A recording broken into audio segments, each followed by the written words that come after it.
नमस्ते, मैं चंद्रशेखर आप सभी को मैं अपने चैनल डिलीजेंट एकेडमी में स्वागत करता हूं। हम लोग बिहार एसएससी के लिए एक मैथ का सीरीज स्टार्ट किए थे, जिसमें हम लोग प्रत्येक दिन बिहार एसएससी में आए हुए मैथ का प्रीवियस ईयर क्वेश्चन और उस पर आधारित मैथ का क्वेश्चन कर रहे हैं। चलिए आज उस सीरीज में हम लोग आगे की तरफ चलते हैं। इससे पहले अगर आप मेरे चैनल पर नए हो तो चैनल को सब्सक्राइब कर लें और बेल आइकन को प्रेस करना बिल्कुल ना भूलें, ताकि आपको सबसे पहले लेटेस्ट नोटिफिकेशन मिलता रहे। चलिए अब हम लोग क्वेश्चन की तरफ चलते हैं। देखिए हमारा क्वेश्चन क्या दिया हुआ है। हमारा क्वेश्चन है त्रिभुज ABC में BC पर बिंदु P इस प्रकार है कि BP/PC = 4:5 और QBP का मध्य बिंदु है। तो त्रिभुज ABQ का क्षेत्रफल त्रिभुज ABC का क्षेत्रफल बराबर है। अब देखिए हमसे क्वेश्चन में पूछ क्या रहा है। हमसे क्वेश्चन में पूछ रहा है त्रिभुज ABQ का क्षेत्रफल और त्रिभुज ABC का क्षेत्रफल का रेशियो पूछ रहा है। अब देखिए हमें क्वेश्चन में एक त्रिभुज दिया हुआ है, हमें क्वेश्चन में एक त्रिभुज दिया हुआ है ABC, हमें क्वेश्चन में एक त्रिभुज दिया हुआ है, हमें क्वेश्चन में एक त्रिभुज दिया हुआ है ABC। अब देखिए हमें क्वेश्चन में और क्या दिया हुआ है। हमें क्वेश्चन में BC पर एक बिंदु दिया है P, BC पर एक बिंदु दिया है P, और हमें क्वेश्चन में आगे दिया हुआ है कि Q जो है BP का मध्य बिंदु है। Q जो है BP का मध्य बिंदु है। तो हम सबसे पहले क्या करेंगे, A से हम P बिंदु को मिलाएंगे, हम A से P बिंदु को मिलाएंगे, A से हम Q बिंदु को मिलाएंगे। अब देखिए हम यहाँ एक AR जो है AR हम एक लंब खींचेंगे BC पर, हम AR लंब खींचेंगे BC पर, AR लंब खींचेंगे BC पर। इस बिंदु का हम नाम क्या दे रहे हैं, R दे रहे हैं। इस बिंदु का हम नाम क्या दे रहे हैं, R दे रहे हैं। अब देखिए यहाँ जो हमारा एंगल बनेगा वो हमारा 90 डिग्री का बनेगा। अब देखिए हमें क्वेश्चन में और क्या दिया है। हमें क्वेश्चन में BP/PC = हमें क्वेश्चन में क्या दिया है, हमें क्वेश्चन में दिया है 4:5 दिया है। तो देखिए हम यहाँ से मान सकते हैं, BP = 4x। तो देखिए हमारा PC = क्या हो जाएगा, PC = क्या हो जाएगा, 5x हो जाएगा। अगर हम BP = 4x मान रहे हैं तो PC = क्या हो जाएगा, 5x हो जाएगा। अब देखिए अगर हमें BP और PC का लंबाई पता चल गया तो हम यहाँ से BC का लंबाई निकाल सकते हैं। BC का लंबाई क्या हो जाएगा, BC का लंबाई क्या हो जाएगा, अगर हम इन दोनों को ऐड कर देंगे तो हमारा BC का लंबाई निकल के आ जाएगा, यानी BC का लंबाई हो जाएगा 9x। अब देखिए हमें जो है BP का लंबाई पता चल गया और हमें क्वेश्चन में देंगे Q जो है BP का मध्य बिंदु है। तो हम यहाँ से BQ का लंबाई निकाल सकते हैं। BQ का लंबाई क्या हो जाएगा, BQ का लंबाई क्या हो जाएगा, इसका आधा, यानी BQ का लंबाई हो जाएगा 2x हो जाएगा। अब देखिए हमसे पूछ क्या रहे हैं, हमसे पूछ रहे हैं त्रिभुज ABQ का क्षेत्रफल और त्रिभुज ABC के क्षेत्रफल का रेशियो पूछ रहा है। तो देखिए त्रिभुज के क्षेत्रफल का फॉर्मूला क्या होता है, त्रिभुज के क्षेत्रफल का फॉर्मूला होता है 1/2 गुने आधार गुने ऊंचाई। तो देखिए अगर हमें दोनों त्रिभुज का आधार पता चल जाए और हमें ऊंचाई पता चल जाए तो हम त्रिभुज का क्षेत्रफल निकाल सकते हैं। अब देखिए पहला हमारा त्रिभुज है ABQ। तो देखिए यहाँ जो है क्षेत्रफल हो जाएगा 1/2 गुने आधार, यहाँ क्या हो जाएगा, आधार यहाँ हो जाएगा BQ, आधार यहाँ क्या हो जाएगा BQ हो जाएगा, और ऊंचाई क्या हो जाएगा, हम यहाँ लंब क्या खींचे हैं AR, यानी ऊंचाई हमारा हो जाएगा AR, ऊंचाई हमारा हो जाएगा AR। अब देखिए दूसरा त्रिभुज हमारा कौन सा है, ABC।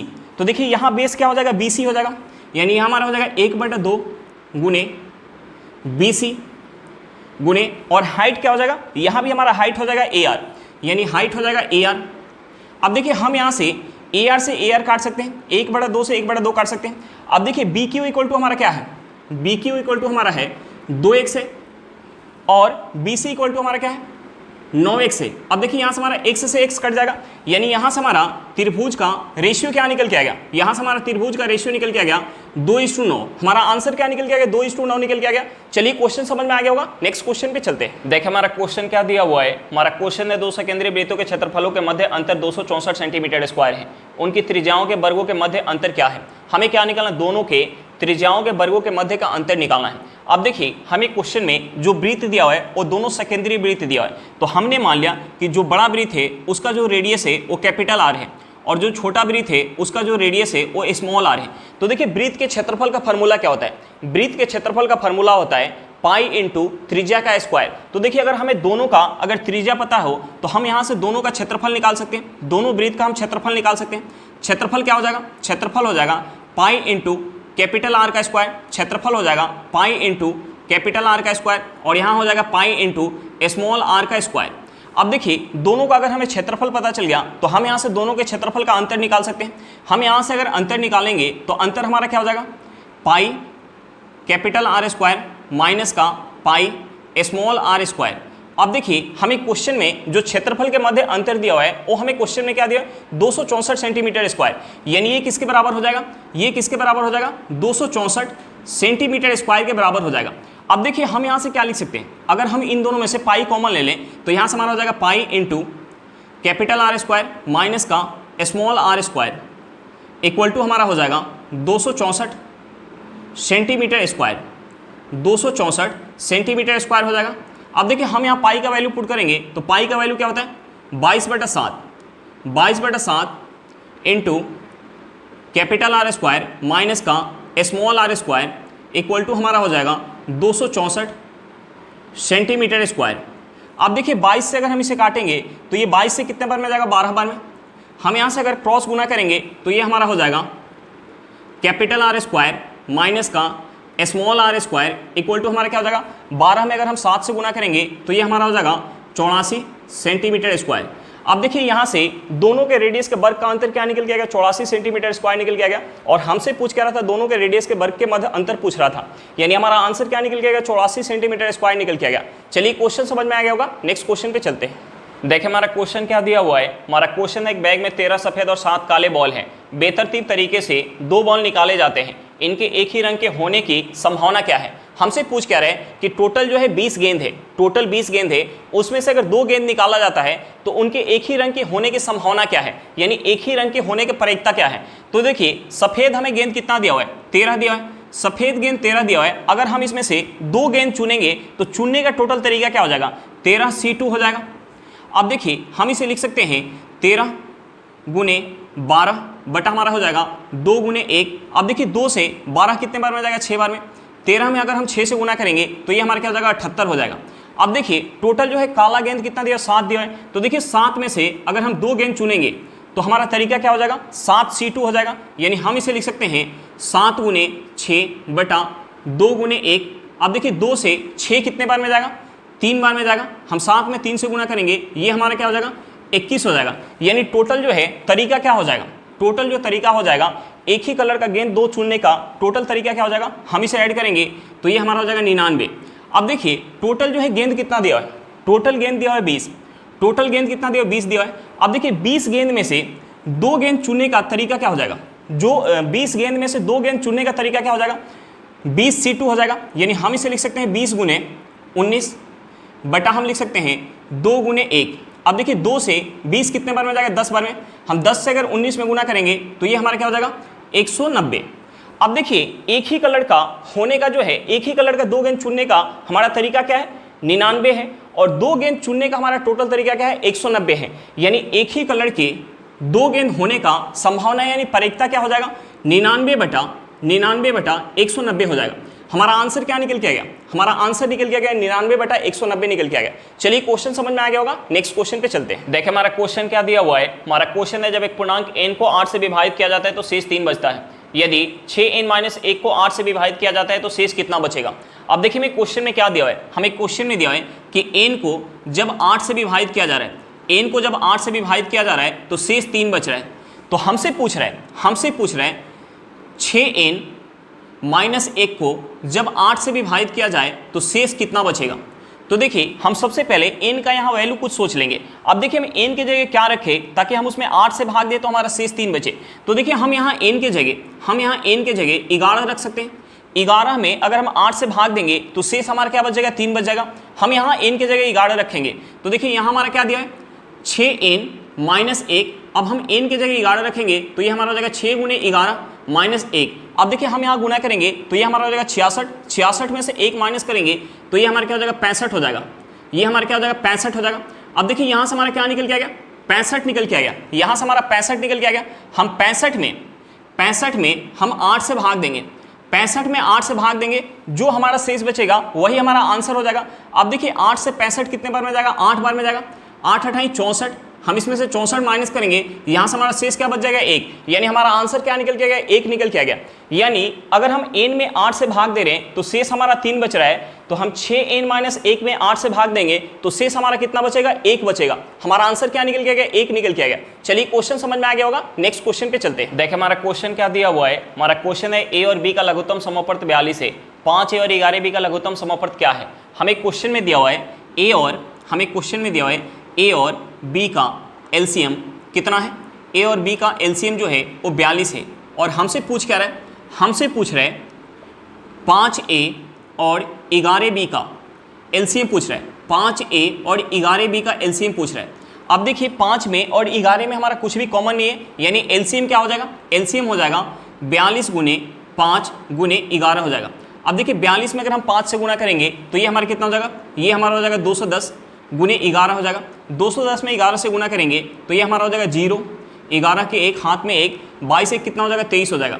यानी यहाँ से हमारा एलसीएम क्या निकल के आ गया, 5a और 11b का एलसीएम निकल के आ गया 2310। हमारा आंसर क्या निकल के आ गया 2310 निकल के आ गया। चलिए क्वेश्चन समझ में आ गया होगा, नेक्स्ट क्वेश्चन पे चलते हैं। देखिए हमारा क्वेश्चन क्या दिया हुआ है, हमारा क्वेश्चन है कि इन दो प्राकृतिक संख्याओं के अंतर का घन 1728 है, जबकि दी गई इन दोनों संख्याओं का गुणनफल 108 है। दी गई दोनों संख्याओं के घनों का धनात्मक अंतर ज्ञात कीजिए। हमें क्या निकालना है, घनों का धनात्मक अंतर निकालना है। तो देखिए हमने मान लिया कि एक संख्या हमारी a है और दूसरी संख्या b है, जहां a जो है b से बड़ा है। हमने मान लिया कि एक संख्या a है, दूसरी संख्या b है, जहां a b से बड़ा है।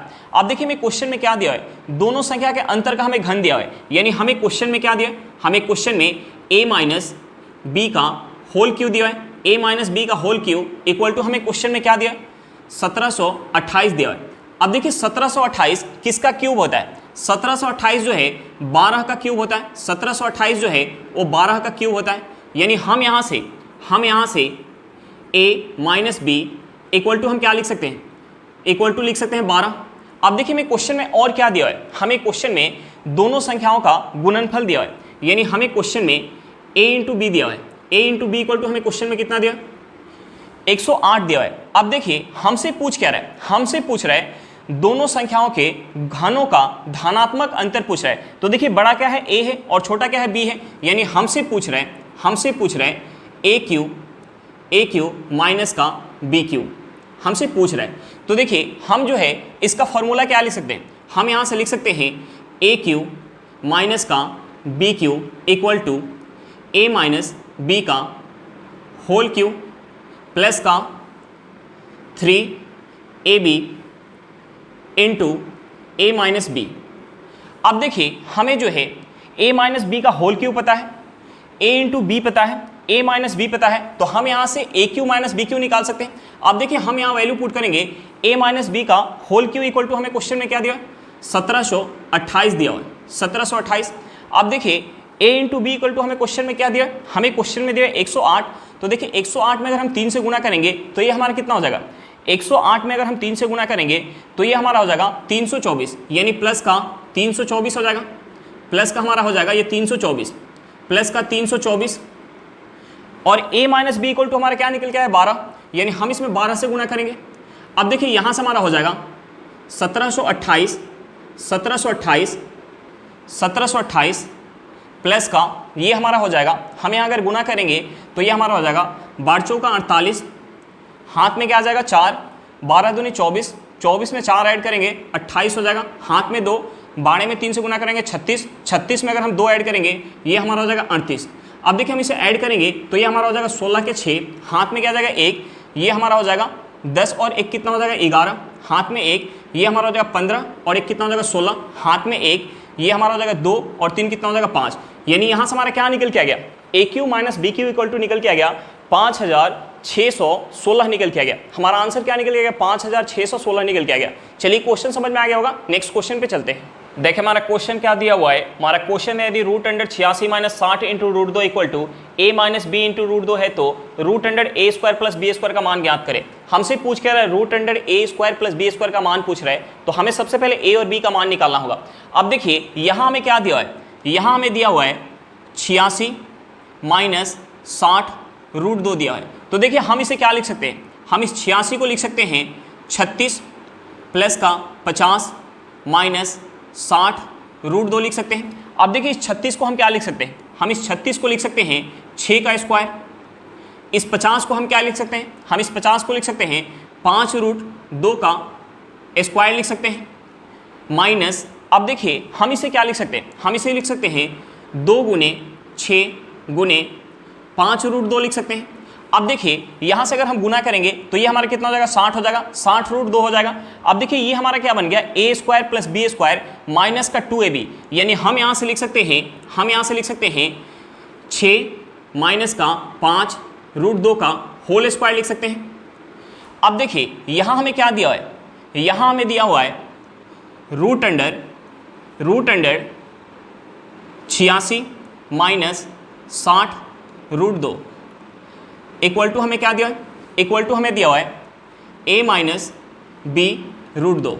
अब देखिए हम यहाँ अगर इसे पुट करेंगे इसके जगह तो ये हमारा हो जाएगा रूट अंडर 6 माइनस 5√2 का होल स्क्वायर इक्वल टू हमारा हो जाएगा a माइनस b√2 हो जाएगा। अब देखिए हम इसे रूट से बाहर लेके आएंगे तो ये हमारा क्या हो जाएगा, ये हमारा हो जाएगा plus minus 6 minus 5√2 equal to हो जाएगा a माइनस b√2। अब देखिए यहाँ से हम a इक्वल टू क्या लिख सकते हैं, हम यहाँ से a इक्वल टू लिख सकते हैं प्लस माइनस 6 और b इक्वल टू हम यहाँ से क्या लिख सकते हैं, हम यहाँ से b इक्वल टू क्या लिख सकते हैं। अब देखिए यहाँ से √2 से √2 कट जाएगा, माइनस से माइनस कट जाएगा, यानी b इक्वल टू लिख सकते हैं प्लस माइनस 5 लिख सकते हैं। अब देखिए हमें a और b का वैल्यू पता चल गया तो हमसे पूछ क्या रहा है, हमसे पूछ रहा है root under a square plus का b स्क्वायर। अब देखिए हम a के जगह या तो हम प्लस रखें, प्लस का 6 रखें या माइनस का 6 रखें, तो हमें स्क्वायर करना है। तो देखिए माइनस का भी स्क्वायर करेंगे तो हमारा क्या हो जाएगा, प्लस हो जाएगा। तो देखिए हम यहाँ अगर 6 रखेंगे तो 6 का स्क्वायर करेंगे तो ये हमारा क्या हो जाएगा, 36 हो जाएगा। और यहाँ हम अगर 5 रखेंगे, माइनस का 5 ले या प्लस का 5 ले, तो हम स्क्वायर करेंगे तो हमारा क्या हो जाएगा, प्लस का हो जाएगा, यानी ये हमारा हो जाएगा प्लस का 25 हो जाएगा। अब देखिए इसे ऐड करेंगे तो ये हमारा क्या हो जाएगा, 61 हो जाएगा, यानी यहाँ से हमारा क्या निकल के आएगा, रूट अंडर 61। यानी हमसे पूछ रहा था root under a square plus b square, तो root under a square plus b square equal to हमारा क्या निकल के आ गया, रूट अंडर 61 निकल के आ गया। चलिए क्वेश्चन समझ में आ गया होगा, नेक्स्ट क्वेश्चन पे चलते हैं। देखिए हमारा क्वेश्चन क्या दिया हुआ है, हमारा क्वेश्चन है 16 संख्याओं का औसत 23 है, पहली 7 संख्याओं का औसत 21 है और अंतिम 8 संख्याओं का औसत 24 है, 8वीं संख्या ज्ञात करें।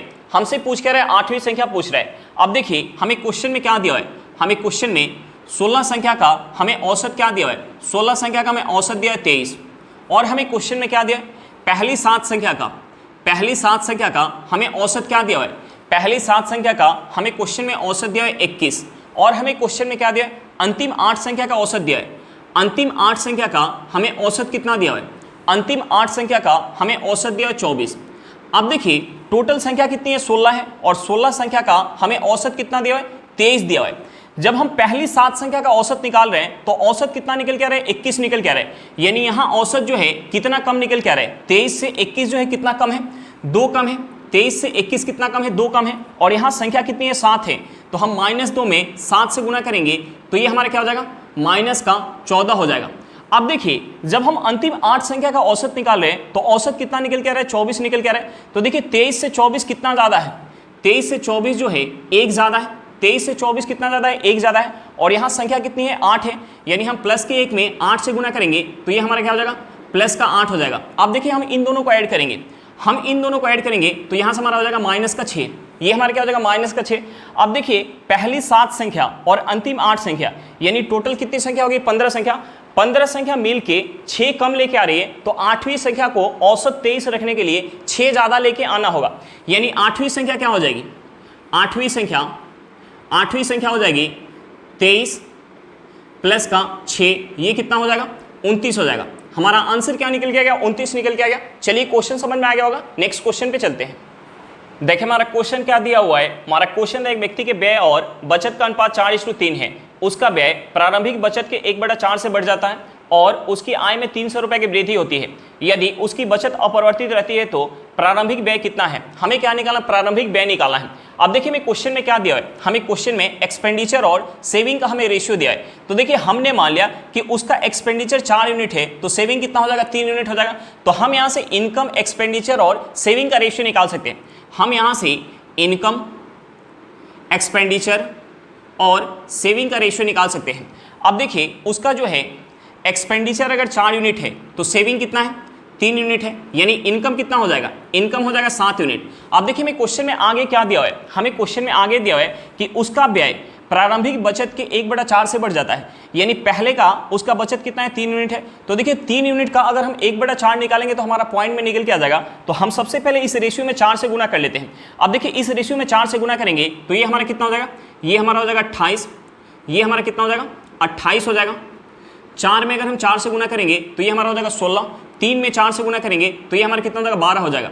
अब देखिए यहाँ से हमारा इनकम, एक्सपेंडिचर और सेविंग का रेशियो क्या निकल के आ गया? सेविंग का रेशियो निकल के आ गया 28:16:12 निकल के आ गया। अब देखिए हमें क्वेश्चन में दिया हुआ है कि उसका व्यय प्रारंभिक बचत के 1/4 से बढ़ जाता, यानी पहले जो है उसका बचत कितना है? 12 यूनिट है। तो 12 का अगर हम 1/4 निकालेंगे तो ये हमारा कितना हो जाएगा? 3 यूनिट हो जाएगा। यानी 3 यूनिट से अगर उसका व्यय बढ़ जाएगा, यानी पहले व्यय कितना था? 16 यूनिट, यानी अब कितना हो जाएगा? 19 यूनिट हो जाएगा। अब कितना हो जाएगा? 19 यूनिट। और हमें क्वेश्चन में आगे दिया हुआ है कि उसकी आय में 300 रुपए की वृद्धि हो रही है, यदि उसका बचत अपरिवर्तित है, यानी पहले जितना बचा रहा था अभी भी उतना ही बचा रहा है। पहले कितना बचा रहा था? 12 यूनिट, यानी अभी भी 12 यूनिट बचा रहा है। अब देखिए हमें एक्सपेंडिचर पता चल गया और सेविंग पता चल गया, तो हम यहाँ से इनकम निकाल सकते हैं। इनकम कितना हो जाएगा? इन दोनों को ऐड करेंगे तो ये हमारा कितना हो जाएगा? 31 यूनिट हो जाएगा। यानी पहले इनकम उसका अगर 28 यूनिट होगा तो अब जो है इनकम कितना हो गया? 31 यूनिट। यानी इनकम जो है कितना से बढ़ गया? इनकम कितना से बढ़ गया? 3 यूनिट से बढ़ गया। और हमें क्वेश्चन में दिया कि इनकम जो है 300 रुपए से बढ़ जा रहा है, यानी इस 3 यूनिट का वैल्यू हमें क्वेश्चन में क्या दिया है? 300 रुपये दिया है। 3 यूनिट का वैल्यू हमें क्वेश्चन में 300 रुपये दिया है, तो हम यहाँ से 1 यूनिट का वैल्यू निकाल सकते हैं। 1 यूनिट का वैल्यू क्या हो जाएगा? 100 रुपये हो जाएगा।